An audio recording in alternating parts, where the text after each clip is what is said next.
Students, मैं Mukesh Saini, PGT mathematics, government senior secondary school Khori, district Rewari, आपका इस प्रसारण में स्वागत करता हूं। प्यारे बच्चों, अभी तक हमने क्रॉस प्रोडक्ट, डॉट प्रोडक्ट, इनके प्रॉब्लम्स सॉल्व किए हैं।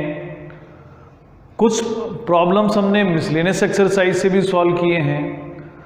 मिसलेनियस एक्सरसाइज में कुछ और प्रॉब्लम्स इन्हीं पर बेस्ड हैं। आइए आज इन्हीं क्वेश्चंस को हम सॉल्व करते हैं। इससे पहले वाले लेक्चर में हमने ये क्वेश्चंस जो क्वेश्चन नंबर 10 तक हैं वो सॉल्व कर लिए थे। क्वेश्चन नंबर 9 तक हमने सॉल्व किए थे। क्वेश्चन नंबर 10 से आज हम शुरू कर रहे हैं। क्वेश्चन नंबर 10 है कि किसी पैरेललोग्राम की जो एडजेसेंट साइड्स हैं वो वेक्टर ए जो कि 2i minus 4j plus 5k है और वेक्टर बी जो कि i minus 2j minus 3k इनके द्वारा रिप्रेजेंट की जाती है। अब हमें ये बताना है कि इसके डायगोनल की डायरेक्शन में एक यूनिट वेक्टर कौन सा होगा और इस पैरेललोग्राम का एरिया कितना होगा। तो दो बातें हमें यहाँ फाइंड करनी है। पहला जो काम है, एक यूनिट वेक्टर फाइंड करना है इस पैरेललोग्राम के एक डायगोनल की डायरेक्शन में। अगर हम पैरेललोग्राम की दो एडजेसेंट साइड्स को वेक्टर ए और वेक्टर बी से रिप्रेजेंट करते हैं तो जो डायगोनल हैं उनमें से एक डायगोनल,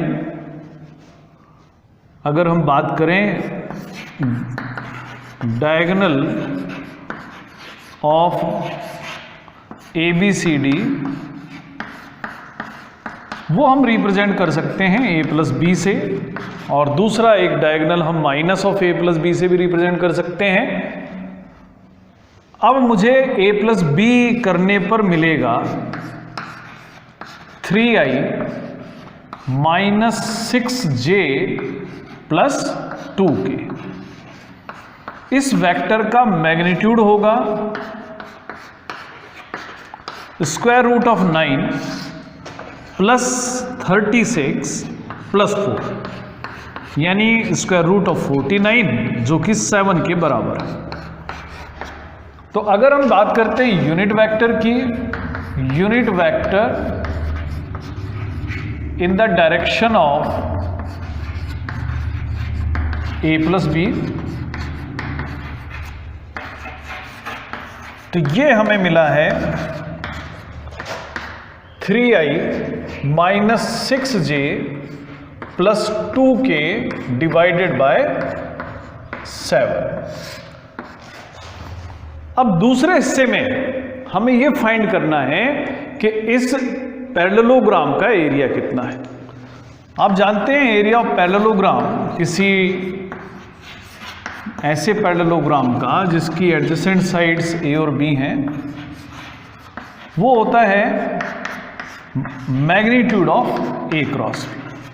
तो यहां पर पहले हम ए और बी का क्रॉस प्रोडक्ट फाइंड करते हैं।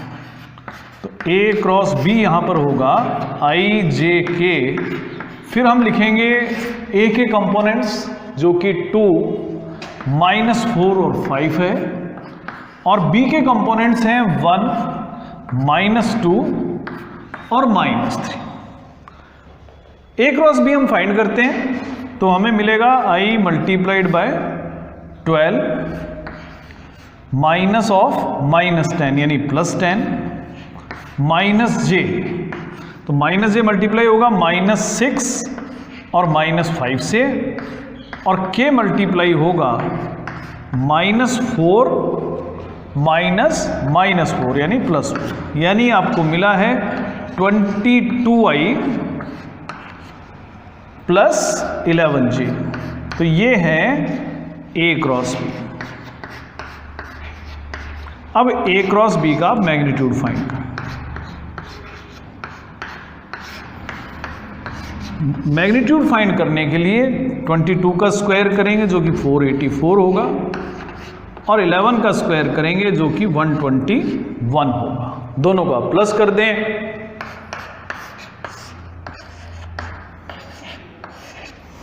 तो प्लस करने पर हमें मिलता है स्क्वायर रूट ऑफ 605, और यही इस पैरेललोग्राम का एरिया है, रूट 605 स्क्वायर यूनिट्स।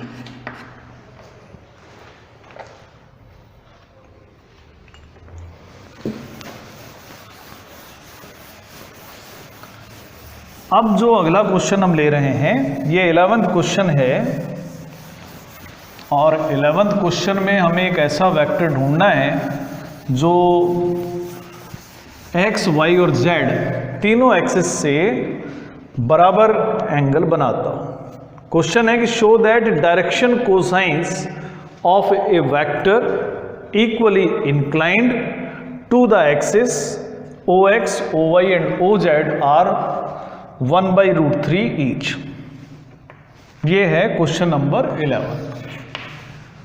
कोई ऐसा वेक्टर है जो x, y और z एक्सिस तीनों से बराबर एंगल बनाता है,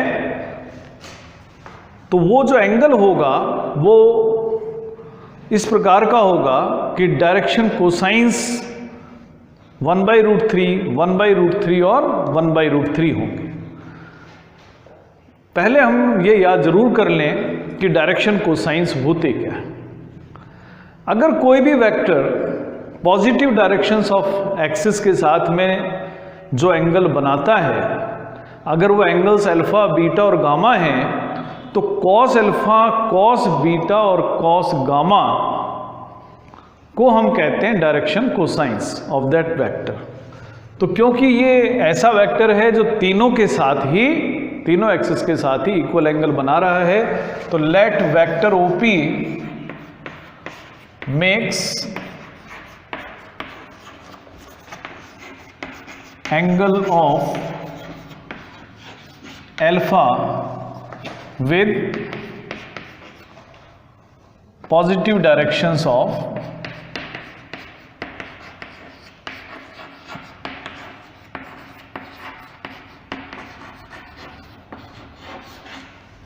x, y and z axis।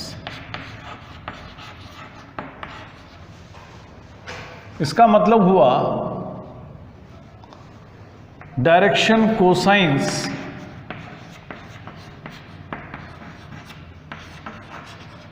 Of OP are cos alpha, cos alpha and cos alpha.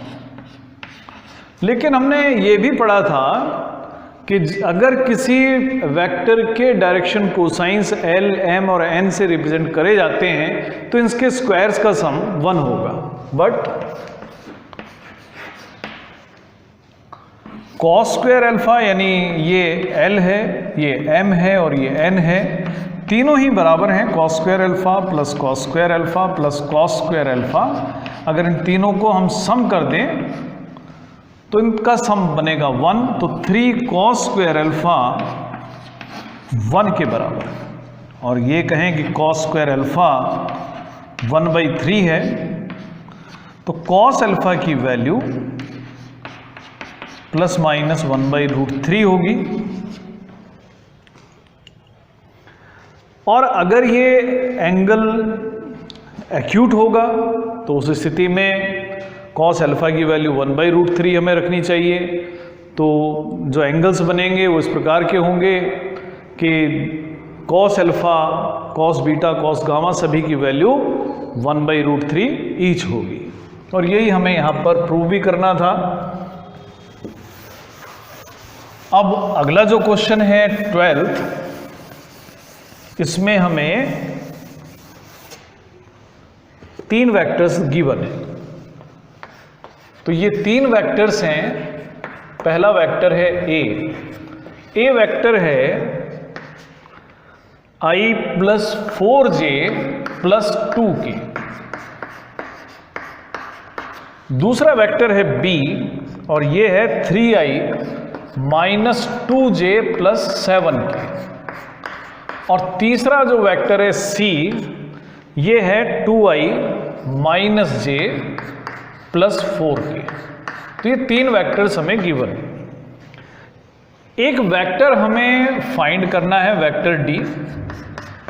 वो वेक्टर d इस प्रकार का है कि d a वेक्टर और b वेक्टर दोनों के परपेंडिकुलर है। d is perpendicular to vector a and vector b। और एक और कंडीशन है, और c डॉट d की अगर हम बात करते हैं तो c dot d 15। D vector हमें फाइंड करना है। एक बार फिर समझ लें, तीन वेक्टर्स हमें गिवन हैं, एक वेक्टर डी हमें फाइंड करना है। और ये वेक्टर डी इस प्रकार से है कि डी वेक्टर ए के भी परपेंडिकुलर है, डी वेक्टर बी के भी परपेंडिकुलर है, और डी एक ऐसा वेक्टर है कि जब इसका सी के साथ डॉट प्रोडक्ट करते हैं तो सी डॉट डी की वैल्यू 15 आती है। हम मान लेते हैं कि जो डी वेक्टर है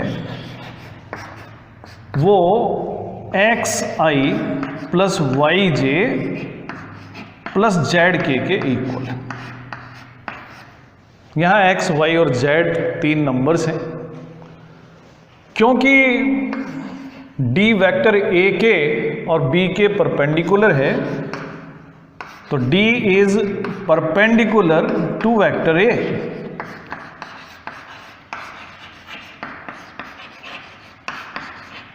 वेक्टर ए भी और वेक्टर बी के भी। इस कारण से डी का जब ए के साथ डॉट प्रोडक्ट लेंगे तो भी 0 आएगा, और डी का बी के साथ डॉट प्रोडक्ट लेंगे तो भी 0 आएगा।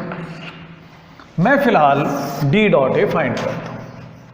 तो यहां पर डी डॉट ए होगा, हम xi plus yj plus zk का डॉट प्रोडक्ट फाइंड करते हैं i plus 4j plus 2k से, तो हमें मिलेगा x plus 4y plus 2z। इसी प्रकार से हम d डॉट b फाइंड कर लेंगे।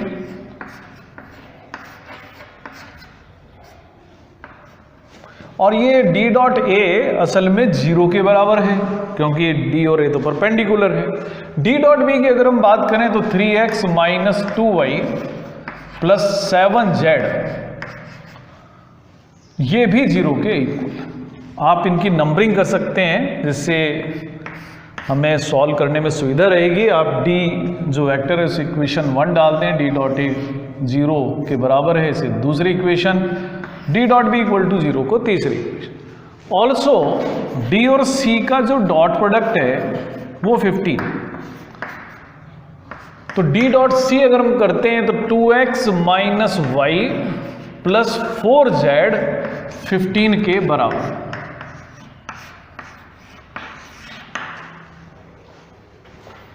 तो मैं अब इन तीनों इक्वेशंस को सॉल्व करता हूं, और तीन इक्वेशंस को सॉल्व करने के बाद में हम x, y और z की वैल्यू फाइंड करेंगे। जो वैल्यू हमें मिलेगी वो हम इक्वेशन 1 में यूज करेंगे।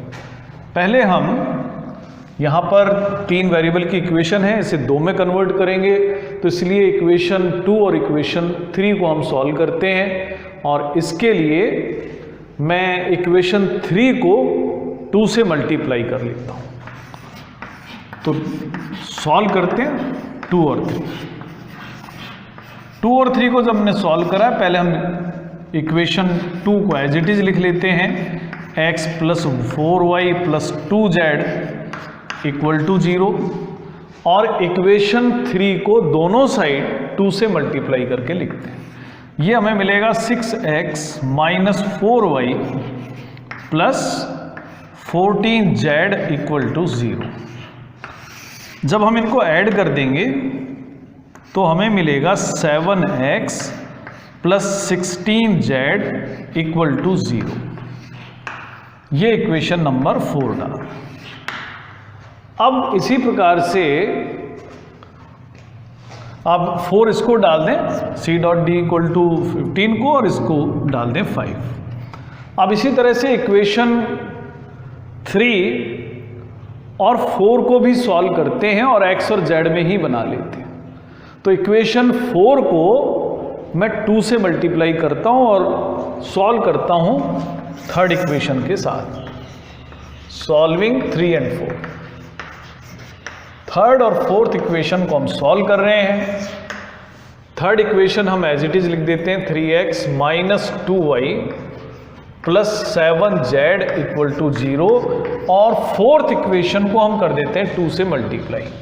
तो 4x minus 2y plus 8z equal to हमें मिलता है 30 और इसके बाद इनको कर देते हैं सब्ट्रैक्ट। सब्ट्रैक्ट करने के लिए हमें मिलेगा minus x minus z equal to minus 30 या आप इसको लिख सकते हैं x plus Z equal to 30। ये हमारी इक्वेशन नंबर 6। अब मेरे पास x और z में दो इक्वेशंस। अब मैं 5 और 6 को सॉल्व करता हूं और इसके लिए क्योंकि यहां पर x का कोएफिशिएंट 7 है तो 6 में भी x का कोएफिशिएंट हम 7 ही बना लेते हैं, 7 से मल्टीप्लाई कर देते हैं। तो हमें मिलेगा 7x plus 7z equal to 210। चाहे तो आप इसको 7 नंबर डाल दें और सॉल्व कर दें फिफ्थ और सेवन्थ। तो फिफ्थ है 7x plus 16z equal to 0, जबकि सेवन्थ है 7x plus 7z equal to 210। Minus करते हैं, जब सब्ट्रैक्ट करेंगे तो 9z इक्वल टू 210 आपको मिल जाएगा। इससे आपको z की वैल्यू मिल जाएगी।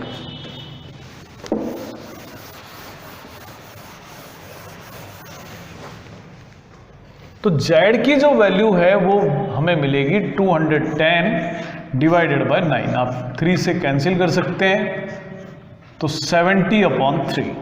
तो z की वैल्यू तो हमें मिल गई है कि z जो है 70/3 हमारी वैल्यू है। और वो भी आप ध्यान दें क्योंकि हमने माइनस करा था, तो z की जो वैल्यू है -70/3। उसके बाद में अब हम x की वैल्यू फाइंड कर लेते हैं। तो 7x plus 16z equal to 0 है। x की वैल्यू फाइंड करने के लिए z की वैल्यू रखते हैं 16 इंटू 70/3 इक्वल टू 0। तो 7x की जो वैल्यू है वो 16 इंटू 70/3 है। x की वैल्यू हम फाइंड करेंगे 16 इंटू 70/3 और इंटू 7। आप कैंसिल कर दीजिए तो x की वैल्यू हमें मिलती है 160/3। तो x की वैल्यू भी हमें मिल गई है। अब सिर्फ हमें y की वैल्यू फाइंड करनी है। x और z की वैल्यू हम कहीं भी यूज कर सकते हैं, 2 में, 3 में या 4 में। तो हम इक्वेशन 2 में यूज कर लेते हैं using x and z in equation 2। x की वैल्यू है 160/3, y की वैल्यू में फाइंड करनी है, z की वैल्यू है -70/3। तो -2 इंटू 70/3 इक्वल टू 0। तो 4y की जो वैल्यू है इस टर्म को हम राइट साइड में ट्रांसफर करेंगे 140/3। 160 को भी ट्रांसफर करेंगे -160/3। सॉल्व करने पर हमें मिलेगा 4y की वैल्यू -20/3।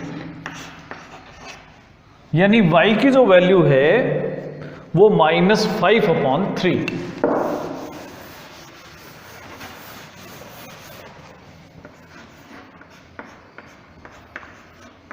अब हम x, y और z तीनों फाइंड कर चुके हैं।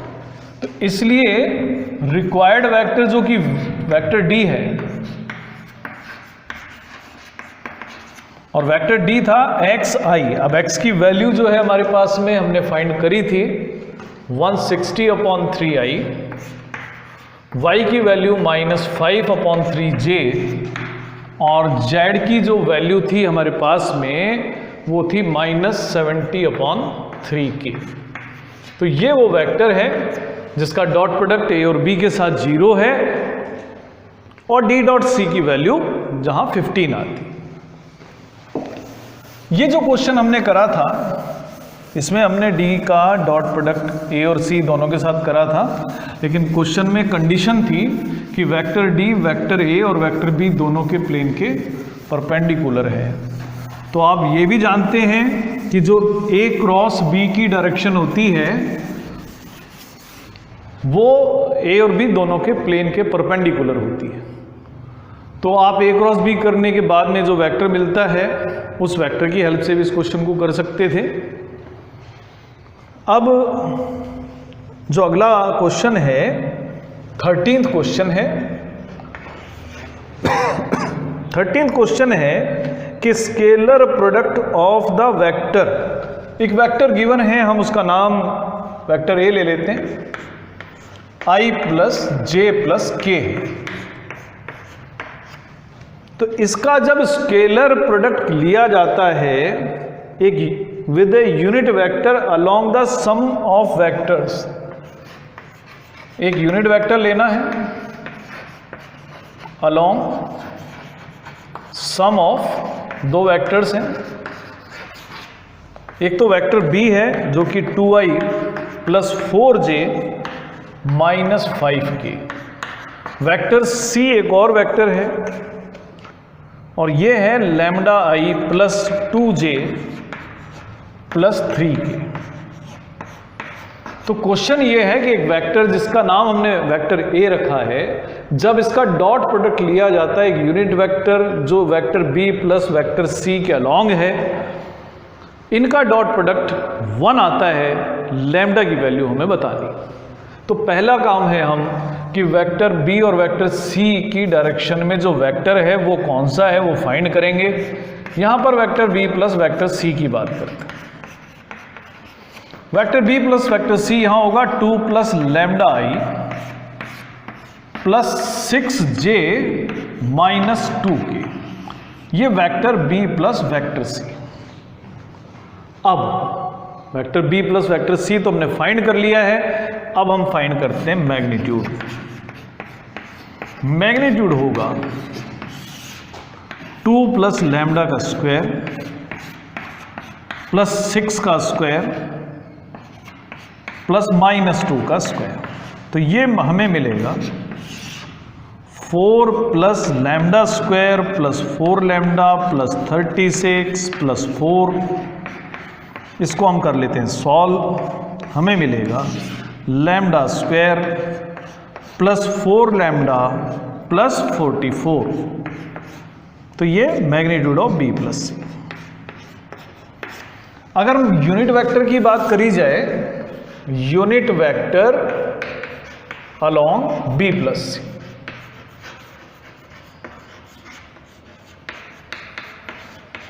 मान लेते हैं हम इसको d कैप नाम दे दें, तो ये होगा 2 plus lambda into I plus 6j minus 2k और उसको डिवाइड करेंगे lambda square plus 4 lambda plus 44 से।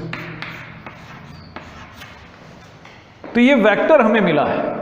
अब एक कंडीशन गिवन है कि जब भी हम वेक्टर a का d कैप से डॉट प्रोडक्ट लेंगे तो वो मिलेगा 1।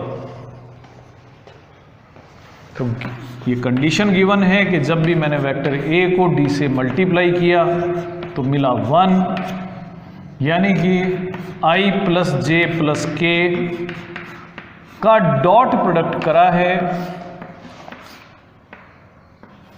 2 plus lambda into I plus 6j minus 2k divided by root 144 से, और ये मिला है 1। मल्टीप्लाई करने पर हमें मिलेगा 2 plus lambda plus 6 minus 2, divide करना है रूट 144 से और ये होना चाहिए 1 के बराबर।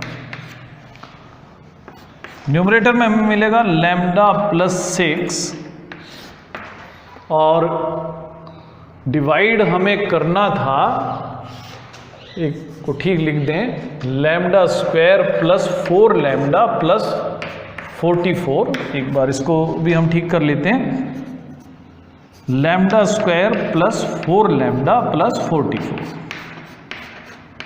तो लैम्डा प्लस 6 को हम डिवाइड कर रहे हैं lambda square plus 4 lambda plus 44 से, और ये आ रहा है 1, यानी कि लैम्डा प्लस 6 इक्वल है root of lambda square plus 4 lambda plus 44 से।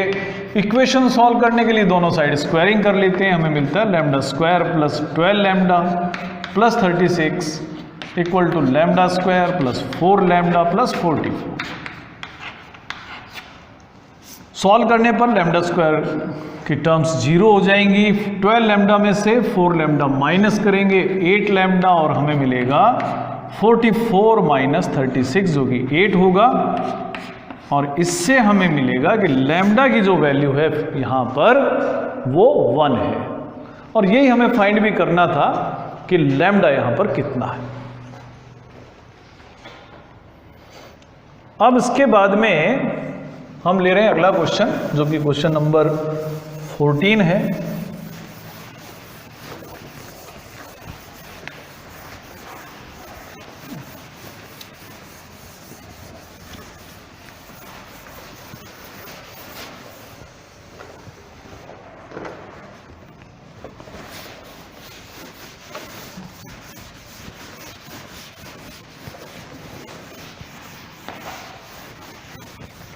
तो 14th क्वेश्चन है,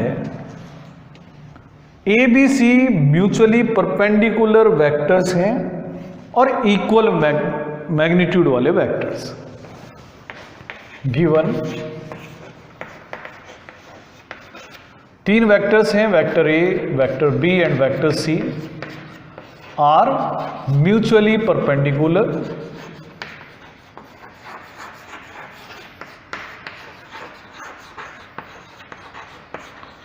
और एक और कंडीशन है, वो है कि तीनों के मैग्नीट्यूड्स भी सेम है।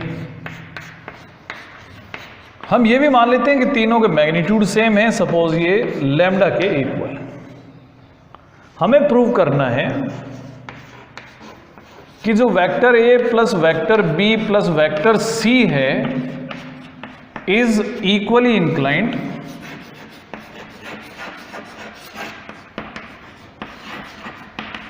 with vector A, vector B and vector C।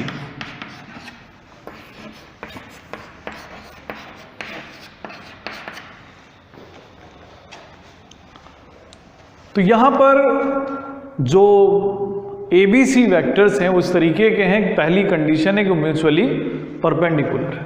अब mutually perpendicular means vector A vector B के परपेंडिकुलर है, वेक्टर बी वेक्टर सी के, और वेक्टर सी वेक्टर ए के परपेंडिकुलर है। और ऐसा है तो इनके डॉट प्रोडक्ट्स 0 होने चाहिए। तो यहां पर हम लिख सकते हैं कि A dot B, B dot C और सी डॉट ए तीनों 0 हैं। कारण है कि तीनों एक दूसरे के परपेंडिकुलर। दूसरी बात है इनके मैग्नीट्यूड सेम है। प्रूव करना है कि ए प्लस बी प्लस सी तीनों वेक्टर्स के साथ इक्वल एंगल बनाता है। तो हम ये मान लेते हैं कि A plus B plus C is inclined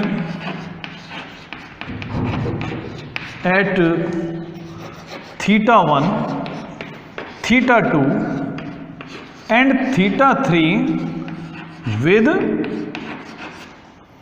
x, y and z axis. तो हम ये भी मान लेते हैं कि जो vector a plus B plus C है वो x एक्सिस के साथ θ1 एंगल बनाता है, y एक्सिस के साथ θ2 एंगल बनाता है और z एक्सिस के साथ θ3 एंगल बनाता है। अब हम पहला एंगल θ1 फाइंड करने के लिए a plus B plus C और a के बीच का एंगल निकालते हैं। तो cos θ1 होगा a प्लस बी प्लस सी का डॉट प्रोडक्ट हम लेंगे वेक्टर a के साथ में, और डिवाइड करेंगे a प्लस बी प्लस सी के मैग्नीट्यूड से और a के मैग्नीट्यूड।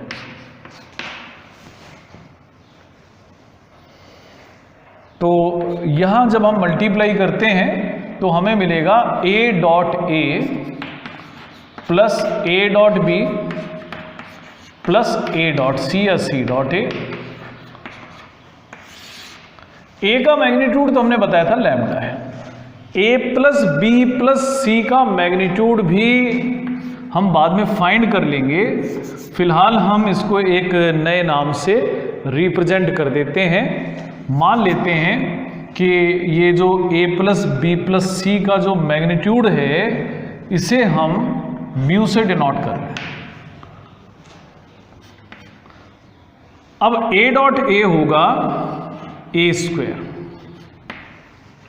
a डॉट बी 0 होगा, a डॉट सी 0 होगा, डिवाइड करेंगे म्यू और लैम्डा के प्रोडक्ट से। ये cos थीटा 1 की वैल्यू है, लेकिन क्योंकि a का मैग्नीट्यूड लैम्डा है इसलिए a स्क्वायर का meaning lambda square upon mu into lambda होगा, जिसे आप लैम्डा अपॉन म्यू लिख सकते हैं।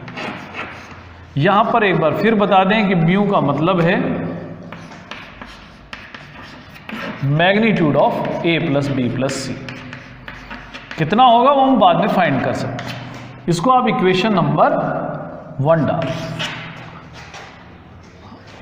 अब उसके बाद हम vector a plus B plus C और y जो वेक्टर b है उसके बीच का एंगल निकालते हैं। मान लेते हैं थीटा 2 है तो cos थीटा 2 की वैल्यू इसी प्रकार से होगी a प्लस बी प्लस सी, इसका डॉट प्रोडक्ट हम करेंगे b के साथ में, डिवाइड करेंगे magnitude of a plus B plus C